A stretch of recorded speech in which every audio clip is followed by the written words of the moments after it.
আপনারা টাইটানিক জাহাজের নাম শুনেছেন? টাইটানিক জাহাজের 8 গুণ 10 গুণ বড় একটা জাহাজ আছে, আইকন অফ দ্য সি, আমি দেখে এসেছি। রয়্যাল ক্যারিবিয়ান দেখে এসেছি।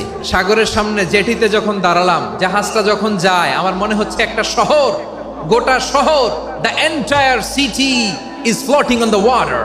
পুরো একটা শহর মনে হয় পানির উপর দিয়ে ভেসে যাচ্ছে। পড়েন সুবহানাল্লাহ।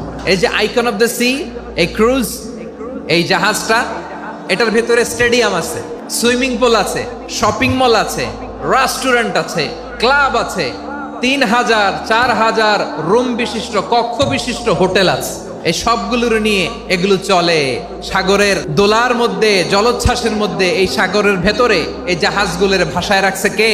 গত মাসে আমার জাপান সফর ছিল। এই যে বাংলাদেশে যে গাড়িগুলো চালান, বেশিরভাগ গাড়ি আসে কিন্তু জাপান থেকে। হাজার হাজার গাড়ি একটা জাহাজ বহন করতে পারে, হাজার হাজার গাড়ি। এটার সাগরের মধ্যে ভাসাইলো কে? সবাই বলুন, ভাসালো কে? জলে স্থলে।